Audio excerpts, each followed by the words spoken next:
इस वीडियो में मैं आप सभी के लिए लेकर आई हूँ सिंपल एवं कंपाउंड इंटरेस्ट का 2 महत्वपूर्ण प्रश्न।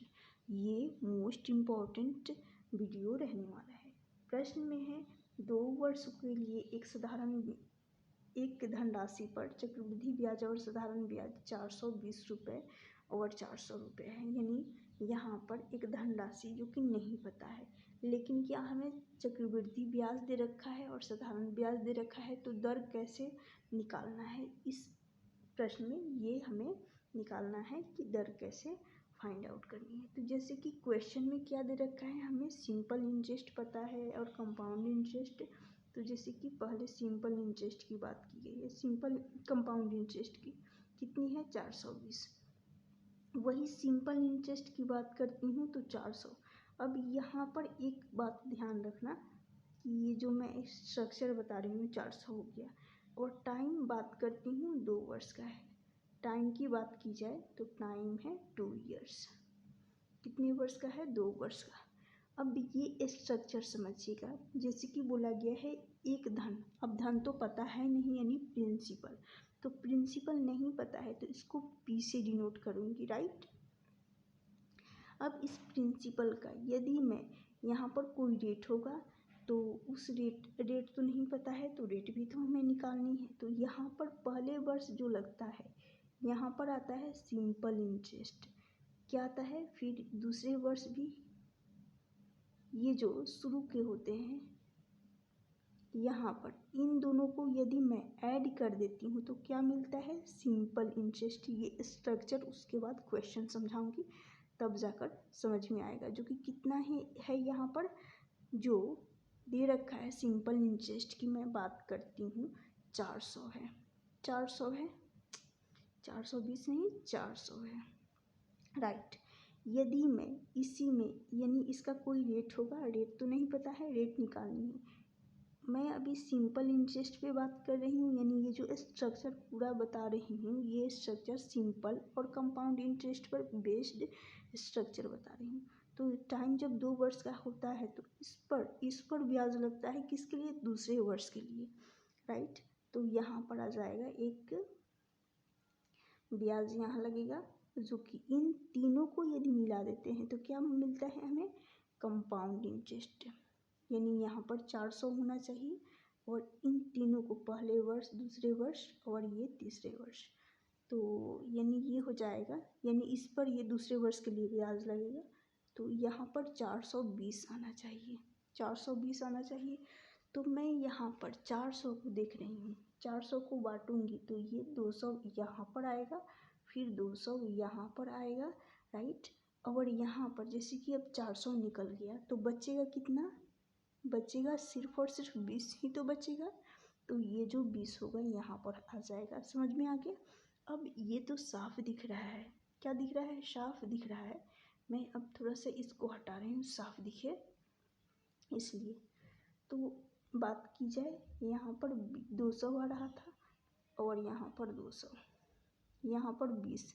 अब ये 20 कैसे आया, अब ये बताऊँ कि इस पर पहले वाले पर ब्याज लगेगा, इस दूसरे वाले का।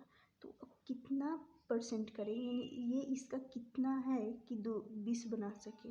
तो यदि मैं इस 200 का 1/10 करूँगी तो एक शून्य से ये शून्य कटेगा, तो फाइनली क्या बचेगा 20।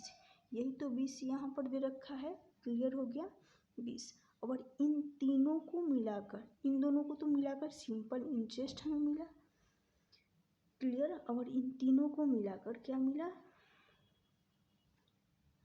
Compound interest. हमें कंपाउंड इंटरेस्ट दे रखा है, ये पूरी स्ट्रक्चर समझ में आ गई। अब ये भी हमें यहाँ से क्लियर हो गया कि इसका 1/10 है, किसका, इस 200 का 1/10, राइट। तो यहाँ पर भी वही हुआ होगा कि इस प्रिंसिपल का 1/10 करेंगे तो 200 मिलेगा, फिर यहाँ पर भी 1/10 करेंगे तो 200 मिलेगा। अब चलती हूँ, मुझे यहाँ से सिर्फ और सिर्फ रेट निकालनी है। क्या निकालनी है, रेट। रेट निकालने के लिए क्या करते हैं, रेट बराबर होता है, यहाँ पर कर लेती हूँ, रेट यानी दर बराबर होता है क्या, तो इंटरेस्ट ब्याज अपॉन होता है प्रिंसिपल क्या होता है, ब्याज बराबर सिंपल इंटरेस्ट आ जाएगा। यहाँ पर रेट हमें निकालनी है, ये जो ब्याज कितना है 20 अपॉन प्रिंसिपल पहले वर्ष पर 200 लग रहा है, 200 हो जाएगा और गुना यहाँ पर 100 कर लेंगे। इस 2 शून्य से दोनों शून्य चले जाएंगे 2 से, तो रेट यहाँ पर कितना आ जाएगा 10%। 10% यहाँ से भी क्लियर हो जाता है कि 1/10, 1/10 का फ्रैक्शन परसेंटेज का मान आता है कितना 10%। ऑप्शन डी होगा इस प्रश्न का सही आंसर। यहाँ से तो रेट पता चल गया कि 10%। वही यदि इस प्रश्न में हमें प्रिंसिपल निकालनी होती तो प्रिंसिपल नहीं पता है, इसलिए यहाँ पर सिंपल इंटरेस्ट आया है, यहाँ ब्याज और गुना 100, तो प्रिंसिपल का 1/10 करते तो हमें यहाँ से प्रिंसिपल का 1/10 जो कि बराबर कर लेंगे किसके 200, जो कि सिंपल इंटरेस्ट 200 है, इसके बराबर कर लेंगे। तो प्रिंसिपल यहाँ से निकल कर आ जाएगा कितना 200 × 10 कितना आ जाएगा 2000। तो इसका मतलब ये जो इसका होगा प्रिंसिपल कितना होगा 2000 होगा। 2000 का यहाँ पर 1/10 करेंगे तो 200 बनेगा और फिर यहाँ पर 1/10 करेंगे। ये क्लियर हो गया कि प्रिंसिपल 2000 और रेट 1/10 यानी 10%। एक प्रश्न और देख लीजिए, इस प्रश्न के माध्यम से ये क्लियर हो जाएगा। बोला गया 2 वर्ष के लिए एक धनराशि पर चक्रवृद्धि ब्याज और साधारण ब्याज 328 और 320 रुपये है, ब्याज दर ज्ञात करनी है। जैसे कि कंपाउंड इंटरेस्ट की बात की जाए 328 है, कितनी दे रखी है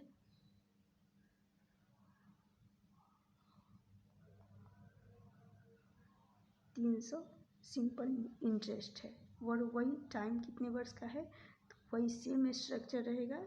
टाइम 2 वर्ष का है तो प्रिंसिपल नहीं पता है तो वही सेम पैटर्न रहेगा, यानी सेम स्ट्रक्चर लगाएंगे।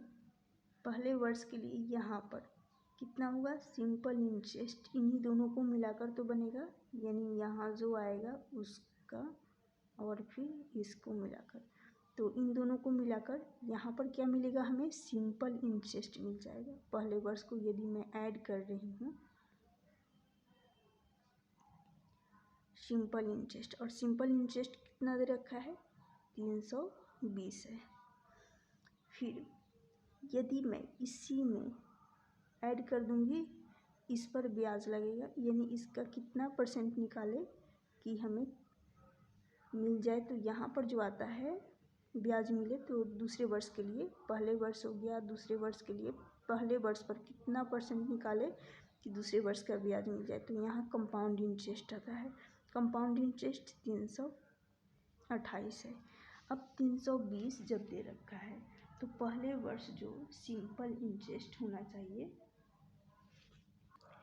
तो कैसे निकालेंगे, पहले वर्ष के लिए ब्याज और दूसरे वर्ष के लिए ब्याज, यहाँ पर एक्चुअल में इंटरेस्ट आता है तो ये हो जाएगा सिंपल इंटरेस्ट। 2 वर्ष का है तो क्या करेंगे 2 से डिवाइड कर देंगे, ये पता हो जाएगा। 2 से डिवाइड करेंगे 160, तो पहले वर्ष के लिए साधारण ब्याज 160, फिर दूसरे वर्ष के लिए 160, यही जुड़कर कितना हो जाएगा 320 हो जाएगा। क्लियर, ऐसे भी कर सकते हैं, ये अच्छा ट्रिकी मेथड है। तो यहाँ पर जैसे कि बताई हूँ 160 यहाँ पर हो जाएगा 160 + 160 मिलकर 320। टाइम जब 2 वर्ष का था तब क्या किया 2 से डिवाइड कर दिए। अब यहाँ पर जब 320 आ गया है तो अब यहाँ पर अब कितना बचेगा, सिर्फ और सिर्फ 8 बचेगा। साफ दिख रहा है कि 8 बचेगा, क्योंकि ऑलरेडी यहाँ 320 आ चुका है तो सिर्फ और सिर्फ 8 ही तो बचेगा। अब इस 160 का कितना परसेंट निकालें कि हमें 8 मिल सके, कितना परसेंट हो जो कि 8 मिल सके, तो साफ दिख रहा है कि इसका यानी 160 का 1/, में यदि मैं 20 कर रही हूँ, एक शून्य से शून्य चला जाएगा और ये हो जाएगा 8 दूनी 16, यानी इसका 1/8 निकालेंगे, सॉरी 1/20 निकालेंगे तो क्या मिलेगा 8, यही जो हमें चाहिए। क्लियर हो गया कि यहाँ से 120, अब 120 है सॉरी 1/20 है, ओनली 1/20 है। जब 1/20 किसका रेट होता है यानी परसेंटेज होता है, ये जो फ्रैक्शन होता है किस परसेंटेज का होता है, तो 5% का होता है। कैसे 5%? तो रेट निकालने की कोई ज़रूरत नहीं है, ऐसे ही पता चल जाएगा। यहाँ पर हो जाएगा, इसका मैं 1/20 के साथ गुना कर देंगे 100 का, तो 20/25 100, इसलिए 5% आ जाएगा। क्लियर हो गया? नहीं पता है, ऐसे नहीं हमें पता हो चले तो क्या करेंगे, रेट बराबर यहाँ पर कर देती हूँ, रेट बराबर हो जाएगा 8/160, सिंपल इंटरेस्ट रख देंगे, गुना 100 कर लेंगे। अब तो निकल जाएगा, तो 8 दूनी 16, एक शून्य से शून्य चला जाएगा 2 से, और 5 दूनी 10, रेट 5% आ गया। यदि हमें निकालनी हो क्या, प्रिंसिपल, तो अब प्रिंसिपल भी निकाल देती हूँ। यहाँ पर रेट ऑप्शन ए होगा इस प्रश्न का सही आंसर। तो प्रिंसिपल हो जाएगा, प्रिंसिपल का 1/, क्या करेंगे 20 कर लेंगे, 1/20 करेंगे, और जो कि सिंपल इंटरेस्ट के बराबर कर लेंगे, तो 160 है। यहाँ से अब हमें पता चल जाएगा प्रिंसिपल, तो प्रिंसिपल बराबर हो जाएगा 16 दूनी के 32, 300 यानी 3200 आएगा। जो प्रिंसिपल होगा इसके जगह पर कितना आएगा, 3200।